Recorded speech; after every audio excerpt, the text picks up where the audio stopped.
So for me, the other idea about freedom is that it's home. And home in the best sense, home in the sense that we are at home here in this world. We are at home here in these bodies. Because if you think about it, your body's a spaceship.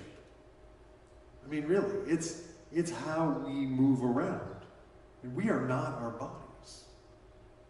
Right? And if you think about the fact that our eyes are the light receptors and our ears are the sound wave receptors and our skin are, heat and touch receptors, just like a spaceship has, I mean, they don't have windows in spaceships.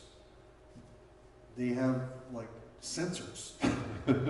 That's what we're doing when we're wandering around in these bodies and we think this is real, and it is very real. Particularly, this portion of the program has been brought to you by gravity. Trip and fall and find out, yeah, gravity's real. It exists, This is a world of hard objects, and yet,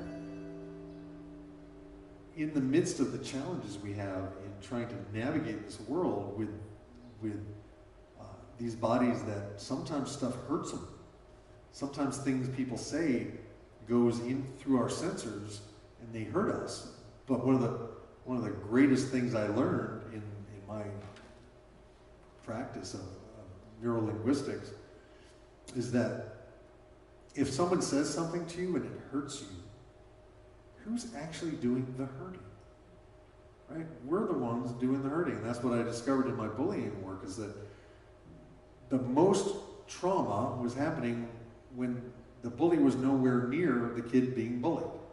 The kid being bullied was at home and just imagining in his mind having to deal with this other kid the next day at school. Well, where was that bully? And when I suggested to kids that they imagine the bully on their mental movie screen and then shrink that person down really small, they were like, oh, I feel so much better.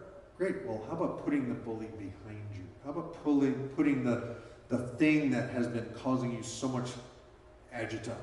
What about shrinking it down and putting it behind you? How would that feel? And by playing around with our internal world, we can totally and completely change our experience of the external world. Because essentially, we're interpreting everything. If someone says something, we can interpret that as good or hurtful or not. We can go, oh, how interesting. And we don't always have the energy, the resourcefulness to go, oh, okay. Yeah, that's interesting. That person must have had a bad day. I won't take that personally. Sometimes we take it personally, particularly when we're driving our cars, Yesterday I was coming home and there was the classic guy on the thruway in the left lane going the same speed as the truck he wasn't passing in the right lane. And there were like 50 cars piled up behind these two. And the person in the left lane was divinely oblivious. And I took that personally.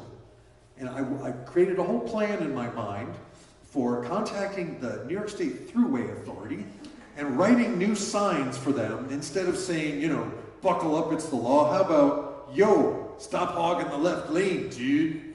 And I had a great time with that. And I'm like, oh, I get it. This person is giving me yet another opportunity to work on myself. And so I eventually was able to pass them. And life went on. But it's just like those little things that just, oh, I'm the one deciding to be annoyed by it. Okay.